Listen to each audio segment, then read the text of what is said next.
സുഹൃത്തുക്കളെ, ഇന്ന് നമ്മൾ പോകുന്നത് കുറേ കാലമായി നമ്മൾ പ്ലാൻ ചെയ്യുന്ന ഒരിടത്തേക്കാണ്. പച്ചപ്പിന്റെ പുതുപ്പണിഞ്ഞ കോടമഞ്ഞ നമ്മളെ പൊതിയുന്ന മലമുകളിലെ ചിറാപ്പുഞ്ചി, അതെ, വാൽപ്പാറ. 40 ഹെയർ പിൻ ബെൻഡുകളും താണ്ടി ആ തണുപ്പിലേക്ക് നമുക്കൊന്ന് പോയി വന്നാലോ.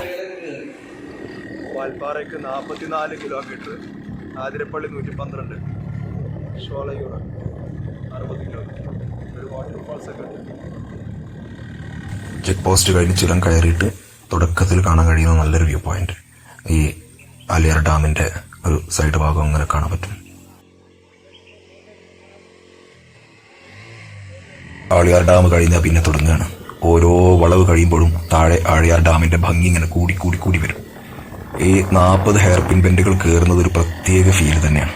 അത് നമുക്ക് പറഞ്ഞറിയിക്കാൻ പറ്റില്ല, ഇങ്ങനെ കാണണം, കണ്ടാൽ തന്നെ അത് മനസ്സിലാവുള്ളൂ. ഭാഗ്യമുണ്ടെങ്കിൽ വഴിയരികിൽ വരയാടുകളെയും കാട്ടുപോത്തുകളെയൊക്കെ കാണാം. സത്യം പറഞ്ഞാൽ നമ്മുടെ യാത്ര തുടങ്ങുന്നത് മഞ്ചേരിയിൽ നിന്നാണ്. പക്ഷെ മഞ്ചേരി എന്നുള്ള വിഷ്വൽസ് ഒന്നും എടുത്തിട്ടൊന്നുമില്ല. മഞ്ചേരിയിൽ നിന്ന് പെരിന്തൽമണ്ണ പോയി, പെരിന്തൽമണ്ണയിൽ നിന്ന് മണ്ണാർക്കാട്, മണ്ണാർക്കാട് നിന്ന് പാലക്കാട്, പാലക്കാട് നിന്ന് പൊള്ളാച്ചി. അപ്പോൾ നമ്മുടെ വിഷ്വൽസ് ശരിക്കും സ്റ്റാർട്ട് ചെയ്യുന്നത് പൊള്ളാച്ചിയിൽ നിന്നാണ്. പൊള്ളാച്ചിയിൽ നിന്ന് ആലിയാർ ഡാം, ആ ഭാഗത്ത് നിന്ന് ആലിയാറിൽ റൂമെടുത്ത് താമസിച്ചു. ആലിയാറിൽ നിന്നാണ് പിന്നെ യാത്ര അങ്ങോട്ട് തുടങ്ങുന്നത്. ആലിയാറിന്ന് പിന്നെ ഡാമിന്റെ ടൂറിസ്റ്റ് കേന്ദ്രങ്ങളിലൊന്നും സന്ദർശിച്ചിട്ടില്ല. നമ്മുടെ റൈഡിംഗ് ആണല്ലോ നമ്മുടെ പ്ലാനിലുള്ളത്. ടൂറിസ്റ്റ് ലൊക്കേഷൻ അല്ലെങ്കിലും എൻ്റെ യാത്രകളിൽ ഞാൻ അങ്ങനെ കാര്യമായി ഗവനിക്കാറില്ല. ഒരു യാത്ര എന്നുള്ളതാണ്, വാഹനം കൊണ്ട് ഇങ്ങനെ റൂട്ടിലൂടെ ഇങ്ങനെ പോവുക എന്നുള്ളതാണ് എനിക്ക് ഏറ്റവും കൂടുതൽ ആസ്വാദനകരമായിട്ട് തോന്നിയിട്ടുള്ളത്. അപ്പോൾ അതിന്റെ റിലാക്സേഷന്റെ ഭാഗമായിട്ട് നല്ല വ്യൂ പോയിന്റ് ഉള്ളിടത്ത് നിന്ന് വിശ്രമിക്കും, ചായ കുടിക്കും, വീണ്ടും യാത്ര. ഇതാണ് പരിപാടി.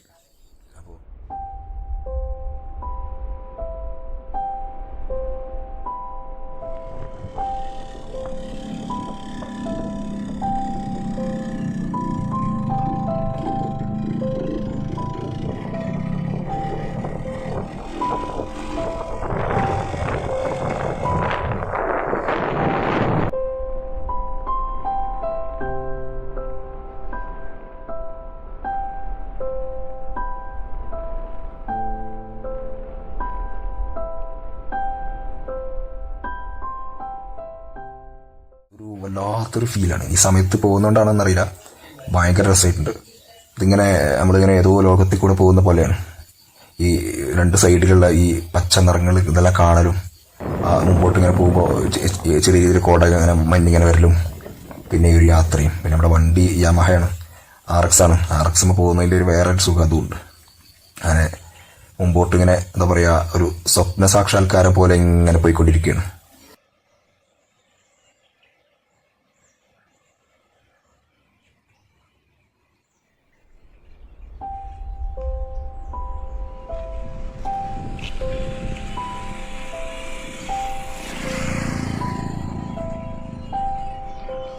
സത്യം പറഞ്ഞാൽ മസ്റ്റ് ആയിട്ട് വരേണ്ടതാണ് കേട്ടോ ഇങ്ങോട്ടൊക്കെ.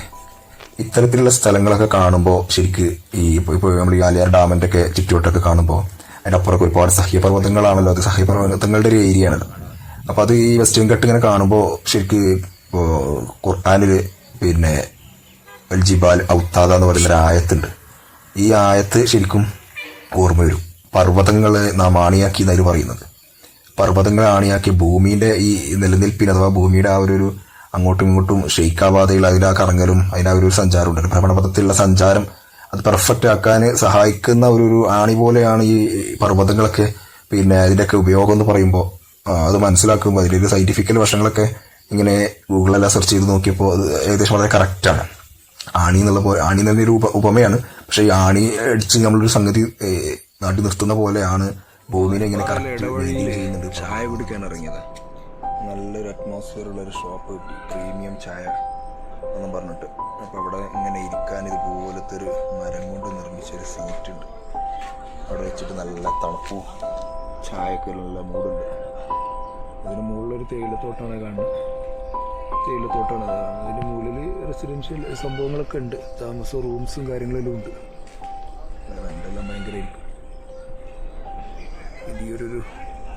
ഇതിൻ്റെ അകത്തുനിന്ന് ഇരുന്ന് ചായ കുടിക്കാൻ ഒരു രസമാണ്. ചുരാണ് കാണുന്നത്.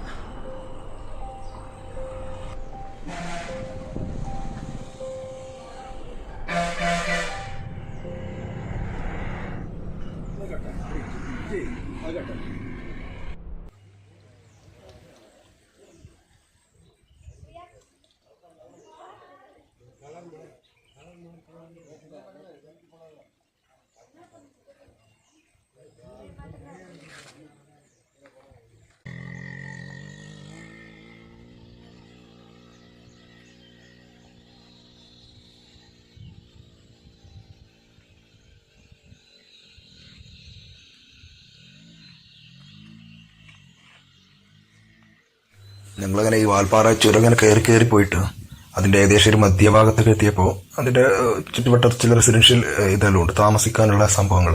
അങ്ങനെ അന്വേഷിച്ച് പോയപ്പോൾ ഒരു ഇടം കിട്ടി. തേയിലത്തോട്ടത്തിന്റെ ഇടയിൽ കൂടെ നല്ല വ്യൂ പോയിന്റും കാര്യങ്ങളൊക്കെ ഉള്ള ഒരു ഏരിയയാണ്.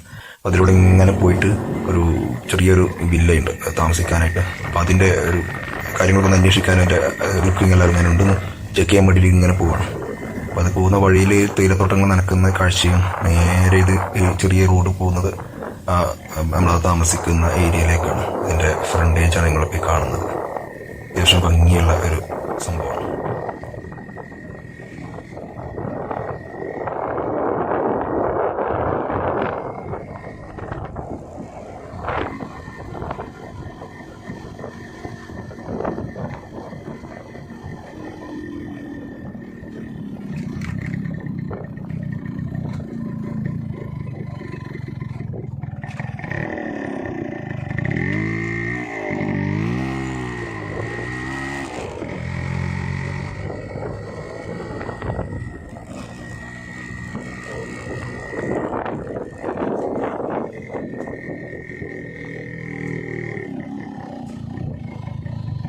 അകത്തൊരു പ്രത്യേകത എന്താ വെച്ചാൽ ഇത് മുഴുവനും മരം കൊണ്ടാണ്. ഇതിന് താഴെയൊക്കെ വുഡാണ്.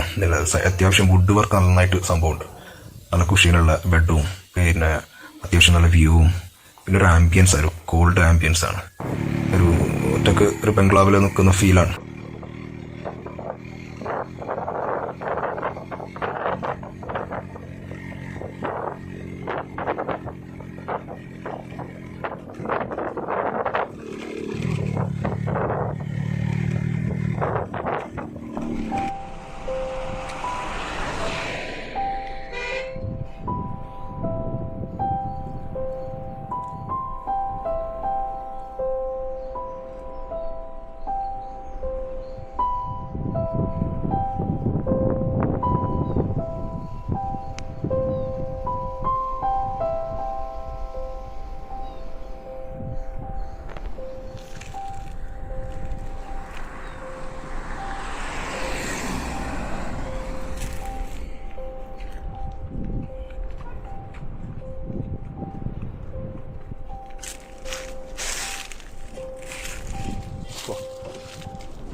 നമ്മൾ ഈ ചുരത്തിൽ ഇങ്ങനെ വരുമ്പോൾ ഏകദേശം 9th ഹെയർപിൻ ബെൻഡിൽ എത്തുമ്പോൾ അവിടെ ഒരു പ്രതിമ കാണാം. ആ പ്രതിമയുടെ ഒരു ഏരിയ അത്യാവശ്യം നല്ലൊരു വ്യൂ പോയിന്റ് ഉള്ളൊരു ഏരിയ. ഈ പ്രതിമ ക്രിസ്റ്റഫർ വെൻഡോക്ക് അഡ്വർത്ത് എന്ന് പറയുന്ന ഒരാളുടെയാണ്.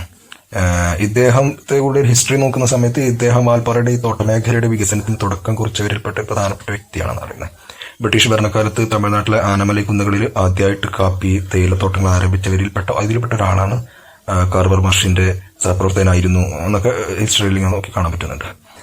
പ്രധാനമായിട്ട് 1890-കളിൽ ഈ പ്രദേശം നിബിഡ വനമായിരുന്നു. സമ്പൂർണമായിട്ടുള്ള കാട, കുടിയ വന്യമൃഗങ്ങളും മലനിരകളും നിറഞ്ഞ ഈ ദുർഘടമായ പാതയിലൂടെ സഞ്ചരിച്ച് തോട്ടങ്ങൾ വെച്ച് പിടിപ്പിക്കാൻ ഇദ്ദേഹം കാണിച്ച ഒരു പരിശ്രമമുണ്ടല്ലോ, അതായിരിക്കണം ഈ ഒരു ഇങ്ങനെ ഒരു സ്മരിക്കപ്പെടാനുണ്ടായത്. ഏകദേശം വാൽപ്പാറയിൽ 40ഓളം ഹെയർപിൻ വളവുകളിൽ ഏറ്റവും മനോഹരമായ കാഴ്ചകൾ 9ാമത്തെ വളവിലാണ് ഈ പ്രതിമ ഇപ്പോൾ ഇവിടെ സ്ഥിതി ചെയ്യുന്നത്. വാൽപ്പാറയുടെ വികസനത്തിന് വാൽപ്പാറയുടെ വികസനത്തെ തന്നെ മാറ്റിമറിച്ച് ഇദ്ദേഹത്തിന്റെ ആ ഒരു ആദര സൂചകമായിട്ടായിരിക്കണം ഈ തോട്ടുടമകളും തൊഴിലാളികളും ചേർന്ന് ഈ സ്മാരകം ഇവിടെ സ്ഥാപിച്ചത് എന്നാണ് മനസ്സിലാവുന്നത്.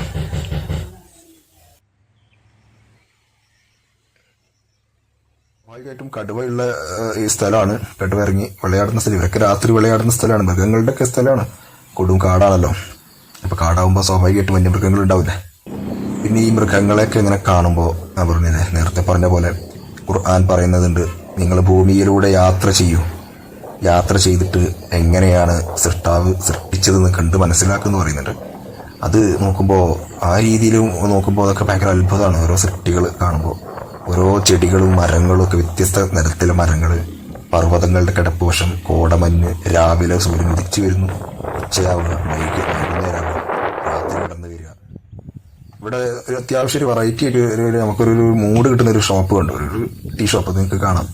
ഈ ടീ ഷോപ്പിൽ പിന്നെ പോയിട്ട് തമിഴ്നാട് CM-ന്റെ കഥയൊക്കെ പറഞ്ഞ് ഞങ്ങളങ്ങനെ അയാളടുത്ത് വിജയ് ഇനിയിപ്പോൾ എന്താകും അവസ്ഥ എന്നെല്ലാം പറഞ്ഞ് ചർച്ച ചെയ്ത് ചായ എല്ലാം കുടിച്ച് അവിടെ നിൽക്കും. നല്ലൊരു അതിനുള്ള ഒരു വൈബ്. ഇത്ര കഷ്ടപ്പെട്ടിട്ട് എന്റെ മനസ്സ് சொன்னது വിജയ് ദാ ഭരിക്കും. എന്റെ മനസ്സ് சொன்னது വിജയ് ദാ CM.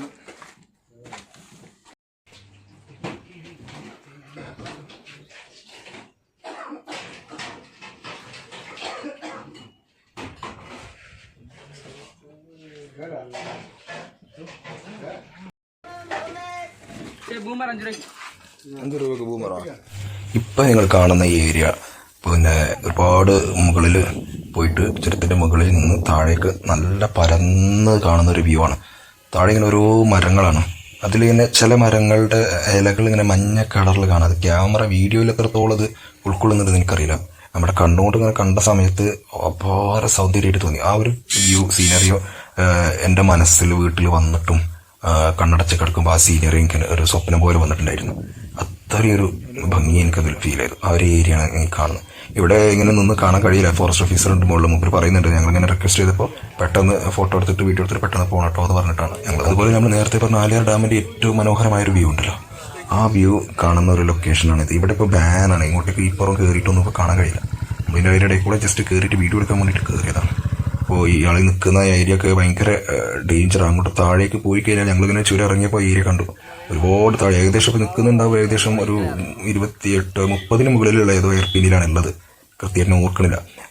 അവിടെയാണുള്ളത്. അവിടെ നിന്ന് ഇത് താഴേക്ക് വരുമ്പോൾ അതിന്റെ പകുതിയിൽ താഴെ എത്തുന്നുണ്ട്. ഏകദേശം നമ്മൾ ആ 13-ന്റെ അങ്ങോട്ടേക്ക് എത്തുന്നുണ്ട്, 13-14 അങ്ങോട്ടേക്ക് എത്തുന്നുണ്ട്. ഈ വാൽപ്പാറ അപകടം ഉണ്ടായിട്ടുണ്ടായിരുന്ന ആ ഒരു ഏരിയന്റെ അങ്ങോട്ടേക്കാണ് ചെന്ന് വീഴുന്നത്. അത്രയും കൊക്കയാണ്.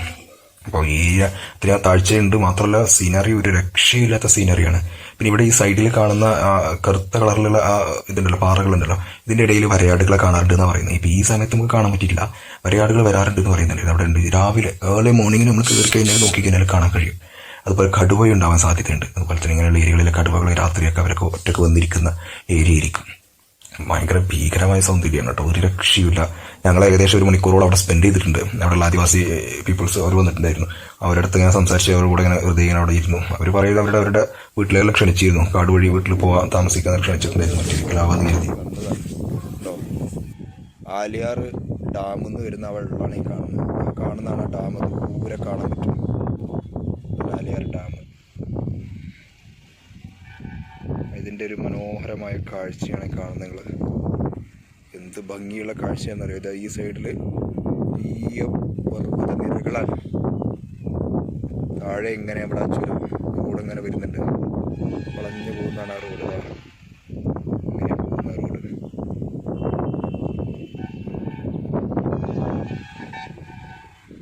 ഈ ഭംഗി നമുക്ക് വാക്കുകളിൽ ഒതുക്കാൻ കഴിയാത്തതാണ് കേട്ടോ.